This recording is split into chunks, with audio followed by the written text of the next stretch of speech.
Hey you Wanda, welcome to the study slide. Today I'll be sharing chapter number 1, 3 and 4 of Civics ICSE class 10th. If you haven't watched this video of history and civics full preparation plan, so go and watch it right now, because in that I have told that you have to learn only chapter number 1, 3 and 4, which are really very important for 2026. And those 1, 3 and 4 chapters are firstly the Union Legislature, which is really very important, and Rajya Sabha is the prior one. Then after Union Executive and the Judiciary. So these are the chapters जिसमें Supreme Court and यहाँ पर Prime Minister and Council of Ministers important. Let's start with our chapter 1. Okay, so let's start with chapter number 1. Here is the important terms, events, precedents and dates. इसमें आप लोगों को importantly session of the parliament करना है, then adjournment motion करना है and the money bill. ठीक है, these are 3 important जो कि 2026 में आ सकते हैं. ओके, बाकी सब भी करना है but these are prior one. उसके बाद में there is nothing to do, कुछ इतना करने की ज़रूरत नहीं है. यूनियन पार्लियामेंट में सिर्फ ये बताना है, मतलब पता होना चाहिए president of the union, Lok Sabha, Rajya Sabha, ये पार्लियामेंट के अंदर होते हैं. आफ्टर दैट लोकसभा, सबसे पहले Lok Sabha is not that important for 2026, तो इसमें अगर आप लोग मतलब कम ध्यान दें तो चलेगा, but Rajya Sabha is really very important. So जो मैंने मार्किंग कर रखी है in composition, you have to learn these. कितने मेंबर्स होते हैं ये भी कर लेना. After that reservation of seats is not that important, no important thing is the. यहाँ पर सीक्रेट बैलेट है, इसकी डेफिनेशन ज़रूर लर्न कर लेना. और यहाँ पर जो हमारा यूनिवर्सल एडल्ट फ्रेंचाइज़ है ये यहाँ पर पीछे यहीं पर दे रखा है, तो इसको भी लर्न कर लेना. After qualifications are very important, you have to learn at least 3 to 4. So yes, after this electoral constituency, इनकी डेफिनेशन लर्न कर लेना, what are these. Then disqualifications तो सिंपल है, क्वालिफिकेशन से जो भी अपोजिट है वो डिसक्वालिफिकेशंस हो जाएंगे. ठीक है, then term of the Lok Sabha, ये बहुत इंपॉर्टेंट है, कर लेना, है ना. आफ्टर दैट सेशंस, कितने सेशन होते हैं, है ना, everything you should know. Quorum is not that important for this year, so नहीं भी करे तो चलेगा, बट सिंपल है, कर सकते हो. Salary and allowances, no important thing is the leader of the house, पता होना चाहिए that who is the leader of house. तो leader of house is the prime minister of India. Okay, after that leader of the opposition, this is not that important. Speaker important है, ये पता होना चाहिए कौन है अपने यहाँ के अभी प्रिंसिपल रिसेंटली के. आफ्टर दैट प्रिसाइडिंग ऑफिसर होते हैं ये. ठीक है, स्पीकर की जगह प्रिसाइडिंग ऑफिसर भी लिखा आ जा सकता है. ठीक है, तो don't be confused in that. After that method of election, and term of office is important, that how much term the speaker consists. And after that roles and powers, everything is important related to powers of speaker. जो भी है आप लोगों को at least 3 करना है, like blue colour में जो लिखा है इसमें से 3 करना है. आफ्टर हेयर डिसिप्लिनरी फंक्शंस में जो ब्लू करा है उसमें से 1, 2, 3 कुछ कर लेना. ठीक है, anti defection law is not that important, पर मतलब पढ़ लेना, ठीक है, पता होना चाहिए. दैन एडमिनिस्ट्रेटिव फंक्शंस तीनों लर्न कर लेना, इंपॉर्टेंट है. After supervisory control over parliamentary committees, ये भी इंपॉर्टेंट, जो मैंने ब्लैक कलर से सर्कल कर रखा है, you should learn that. After that advantages of Lok Sabha, very important, जो मैंने यहाँ पे 1 के नीचे मार्किंग कर रखी है, 2 के नीचे, दैन 4th के नीचे. सो ये पढ़ लेना. ठीक है, 3-4 ही है जो इम्पॉर्टेंट है एंड सिंपल है. ठीक है, उसके बाद में द राज्यसभा, यहाँ से आप लोगों को बहुत मेन इंपॉर्टेंट चीज़ स्टार्ट होती है. राज्यसभा बहुत अच्छे से कर लेना, है ना, बहुत अच्छे से. क्यों, मतलब एक चीज़ें कर लेना इसमें. दैन कंपोजिशन, सबसे पहले कंपोजिशन पता होना चाहिए, कितने मेंबर्स होते हैं उसमें. ठीक है, कितने कैटेगरीज में डिवाइडेड है, इलेक्टेड मेंबर्स और नॉमिनेटेड मेंबर्स में है. ठीक है, नॉमिनेट कौन करता है, इलेक्टेड मेंबर्स कहाँ से आते हैं, कितने स्टेट्स में से, क्या क्या सारी चीज़ें यू शुड नो. दैन जो हमारे नॉमिनेटेड मेंबर्स है वो कैसी फील्ड से आते हैं, कौन कौन सी फील्ड्स में से आते हैं. ठीक है, then election of Rajya Sabha is not important, ये मार्किंग्स लर्न कर लेना. Qualifications are really very important, तीनों चारों लर्न कर लेना. After this terms and tenure, जो ये वाली चीज़ होती है ये बहुत इंपॉर्टेंट है. इसमें से लाइक लास्ट ईयर एक क्वेश्चन आया था, why Rajya Sabha is called permanent house. ठीक है, तो ये पता होना चाहिए, इसको लर्न बहुत अच्छे से कर लेना. ठीक है, आ सकता है. देन प्रिसाइडिंग ऑफिसर हमारे वाइस प्रेसिडेंट होते हैं, ठीक है, ये भी पता होना चाहिए। Then working pattern of the Rajya Sabha is not that important, quorum भी इतना इम्पॉर्टेंट नहीं है। पावर्स एंड फंक्शंस बहुत अच्छे से आना चाहिए, legislative, financial, administrative, judicial, electoral, constitutional and miscellaneous सारे पता होने चाहिए, ठीक है। स्पेशल पावर्स भी पता होना चाहिए कि राज्यसभा में क्या क्या स्पेशल पावर्स है जो उनके ही हैं सिर्फ, ठीक है। After advantages of the Rajya Sabha, ये भी जो मैंने मार्क करा ये कर लेना, ये ज़्यादा इतना इंपॉर्टेंट नहीं है, but powers and functions are really very important, ये 4 मार्क्स में आते ही आते हैं। Okay, advantages done. After special privileges, ये आप लोगों को चार्ट जो दिया हुआ है लास्ट में, है ना, उसमें से पढ़ लेना, दैट्स इम्पॉर्टेंट चार्ट, ठीक है। इसमें आप लोगों को सारे डिफरेंस भी मिल जाएंगे एज वेल एज जो जो इम्पॉर्टेंट चीज़ें हैं, है ना, जो जो हम लोग पीछे छूट चुकी है वो भी यहाँ पर मिल जाएगा, ठीक है। After powers of the union parliament, अब लेजिस्लेटिव जो होती है हमारी, उसमें सब कुछ राज्यसभा एंड लोकसभा को दोनों को मिला के उनके क्या क्या पावर्स है ये चीज़ हम लोग को पता चलनी है, ठीक है। तो यहाँ पर से भी इतना ज़्यादा इम्पॉर्टेंट नहीं है, अगर राज्यसभा लोकसभा को दोनों को मिला के आया तो यहाँ से ही आपको क्वेश्चन बनेंगे, तो इस पूरे पार्ट को तो ज़रूर कर लेना। पार्लियामेंट्री प्रोसीजर क्या होते हैं, समन कब होता है, देन प्रेसिडेंट का एड्रेस, मतलब प्रेसिडेंट एड्रेस कब करता है ना, बहुत सारी चीज़ें, motion of thanks, then question hour is not that important, पर कर लेना, मतलब समझ छोटा सा है, ज़्यादा सिंपल है ना। उसके बाद में टाइप्स ऑफ क्वेश्चन इंपॉर्टेंट है, क्वेश्चन बहुत इंपॉर्टेंट है ये वाला, कर लेना। Zero hour is also very important, किसको बोलते हैं zero hour. Then various types of motions में आप लोगों को एडजर्नमेंट मोशन इस बार के लिए बहुत इंपॉर्टेंटली लर्न करना है, इसका एग्जाम्पल भी पता होना चाहिए, ठीक है। किलिंग एन IPS ऑफिसर पर होता है ये एडजर्नमेंट मोशन, है ना, ये वाली सारी चीज़ें। Then motion of no confidence is not that important, after censure motion is also not that important क्योंकि no confidence से related ही होता है, but still learn कर लेना। then cut motion कर लेना, छोटा से, ये ज़्यादा मतलब टफ नहीं है।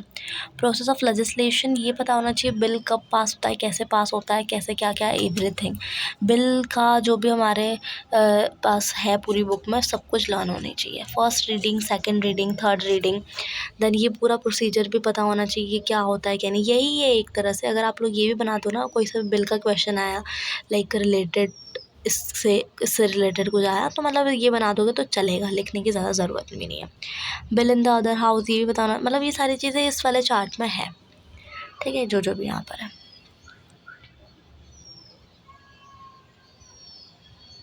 Procedure and respect of money bill बहुत ज़्यादा इंपॉर्टेंट होता है, ठीक है, इसको भी पता होना चाहिए, है ना।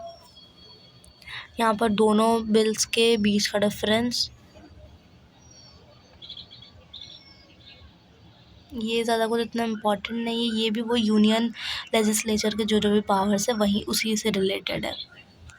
So here it is done, हो गया मतलब पूरा, ये भी कर लेना तो मतलब कंप्लीट हो जाएगा चैप्टर, बट राज्यसभा में बहुत ज़्यादा अच्छे से ध्यान देना है, ठीक है। Now coming towards chapter 3, prime minister and council of minister, इसमें आप लोगों को जो जो यहाँ पर मतलब कौन अपॉइंट करता है, कैसे अपॉइंट होते हैं, है ना, प्राइम मिनिस्टर, उनके बारे में पता होना चाहिए, ठीक है। उसके बाद में powers and functions, really very important, हर एक चीज़ related to powers functions of prime minister with respect to president, council of minister, cabinet, हर एक के आप लोगों को मतलब मैक्स टू मैक्स 3 to 4 तो लर्न होने ही, 4 तो मैक्सिमम है, 4 तो लर्न करने ही करने हैं, ठीक है।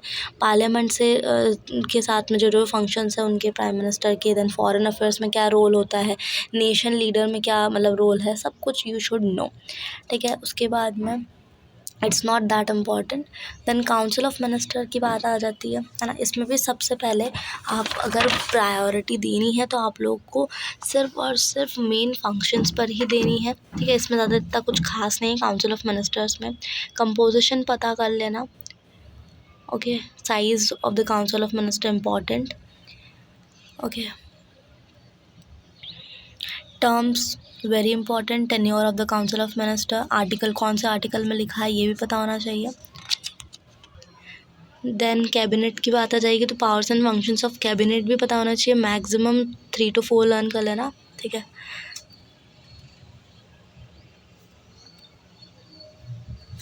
कैबिनेट्स पोजीशन, क्या पोजीशन है उसकी, मतलब कैसे क्या होता है, सब कुछ सारी चीज़ें पता होनी चाहिए रिलेटेड टू कैबिनेट।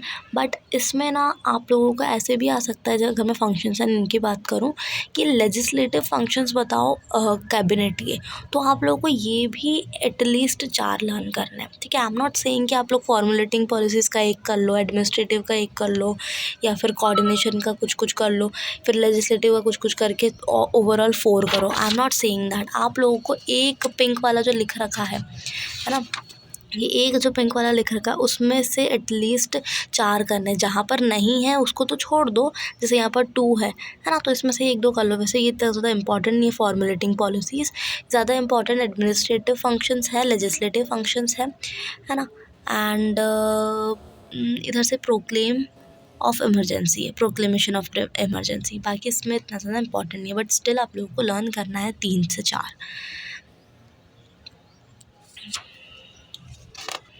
और यहीं पर हमें पूरा मतलब चैप्टर कंप्लीट हो जाता है। ये डिफरेंसेस लर्न कर लेना, ये इंपॉर्टेंट है, आ सकता है that what is the difference between council of ministers and cabinet, क्योंकि हमेशा हम लोग को डाउट रहता है कि काउंसिल ऑफ मिनिस्टर और कैबिनेट में डिफरेंस क्या है, मतलब क्यों अलग अलग सीटें मिली जाती है उनको, और क्यों अलग अलग उनको बोला जाता है, क्यों अलग अलग वो ग्रुप बनाए जाते हैं, मतलब क्यों होता है। So everything you should no, और सारी चीज़ें यहाँ पर इस बॉक्स में मिल जाएगी आपको। Okay, now supreme court, very important for this year. ये पूरा सब कुछ लर्न कर लेना। रिट की डेफिनेशन ज़रूर लर्न कर लेना, ठीक है। जुरिस्डिक्शन एंड जस्टिसिएबल की डेफिनेशन लर्न कर लेना, ठीक है। देन यहाँ पर तीनों जो केसेस आते हैं हमारे, civil case, criminal case, sorry दोनों जो केसेस आते हैं क्रिमिनल सिविल, है ना, इनकी डेफिनेशन लर्न कर लेना। इम्पीचमेंट क्या होता है, you should no this, okay. बाकी इसमें इतना इम्पॉर्टेंट नहीं है। इसके अलावा यहाँ पर you should no need for the judiciary, इसमें सिर्फ ये पिंक पिंक में जो लिखा हुआ है हेडिंग्स, वही लर्न कर लेना, है ना, चारों। उसके बाद में ये जो चार्ट हम लोग को सबको पता होता है, बट स्टिल इसको समझ लेना। और ये चार्ट ना, अगर मतलब इम्पॉर्टेंटली अगर ऐसा हो कि टाइम बचे या फिर ऐसा कुछ, तो चार्ट्स भी बना दिया करो, क्योंकि ना इससे मतलब एग्जामिनर बहुत अट्रैक्ट होता है कि हाँ इसने चार्ट बनाया है, इट मीन्स इसको कुछ कुछ चीज़ें पता है, ठीक है। उसके बाद में सिंगल यूनिफाइड जुडिशियल सिस्टम की, मतलब ये पूरा बॉक्स लर्न कर लेना, ठीक है। उसके बाद में composition of the supreme court, कितने नंबर ऑफ जजेस होते हैं, कितने चीफ जस्टिस, मतलब भाई everything you should know about composition, क्योंकि ये बहुत इंपॉर्टेंट रहता है सुप्रीम कोर्ट में, ओके। अपॉइंटमेंट ऑफ जजेस, कैसे अपॉइंट होते हैं, कब अपॉइंट होते हैं, किसके थ्रू होते हैं, ठीक है। देन क्वालिफिकेशंस पे तीनों लर्न कर लेना, है ना। ओथ ऑफ ऑफिस, ये बहुत इंपॉर्टेंट है, इसको लर्न कर लेना। Term of office and removal from the office, ये भी बहुत, मतलब सुप्रीम कोर्ट में तो ऐसे कुछ चीज़ें ही नहीं है जो इम्पोर्टेंट नहीं है, ठीक है। सब कुछ भी आ सकता है इसमें से। तो मैंने इधर वाले में कोरम इम्पॉर्टेंट है, ठीक है। Salaries and allowances not that important. Impeachment important है, इसको कर लेना, ठीक है। Then seat of the supreme court not that important. jurisdiction, powers and functions of the supreme court, very very very important। चारों के चारों लर्न होने चाहिए, कुछ भी छूटना नहीं चाहिए। इसमें भी जो जो बोल्ड लेटर्स में, सॉरी जो जो पिंक लेटर्स में लिखा गया है, ये सारी चीज़ें लर्न कर लेना, क्योंकि ये एक तरह से आपको हाईलाइट करता है, बुक खुद ही, ऑथर खुद ही हाईलाइट कर देता है कि ये चीज़ इंपॉर्टेंट है, एग्ज़ाम में लिख लेना, ठीक है। उसके बाद में एक्सेप्शन, ये ज़्यादा इंपॉर्टेंट नहीं है, मत करना है इसको, ठीक है। पीलियड जुरिस्डिक्शन, है ना, कौन कौन से मैटर्स होते हैं, केसेस होते हैं, सारी चीज़ें। एडवाइजरी जुरिस्डिक्शन, यहाँ पर तीनों के डिफरेंस दे रखे हैं पूरा, मतलब पावर्स वगैरह, है ना, तो यहाँ पर देख लेना, इसको लर्न कर लेना। Writ of habeas corpus, writ of mandamus, prohibition, certiorari, सारे कोई वारंटो, सारे चारों के पाँचों लर्न कर लेना, बहुत इंपॉर्टेंट है इस साल के लिए रिट्स, ठीक है। Then miscellaneous function not that important। Supreme courts powers of judicial review, ये इम्पॉर्टेंट है कि सुप्रीम कोर्ट कैसे बिहेव करता है फॉर जुडिशल रिव्यू। कुछ भी जैसे मतलब हो जाता है, कोई सा केस आता है, उसमें जुडिशली रिव्यू करने के लिए क्या क्या पावर होते हैं सुप्रीम कोर्ट के पास, ये बहुत इंपॉर्टेंट है, इसको लर्न कर लेना। Supreme court as a court of record, बहुत इंपॉर्टेंट है, कर लेना दोनों। after appointment of judges not that important। PIL is important, इसका मीनिंग एंड जो फुल फॉर्म है ये लर्न कर लेना। So yes, that's it for today's video. I hope it helped you, and thank you so much for watching. Like the video if it helped you, subscribe to the channel, and don't forget to share it to your friends, क्योंकि बहुत ज़्यादा important चीज़ें हैं, important topics है जो कि आप लोगों के लिए 2026 में बहुत इंपॉर्टेंट होने वाले हैं, right? So yes, thank you so much for watching, and comment down below what you want next. And this was the last video for civics, and I think it was the first also. So yes, thank you, bye bye.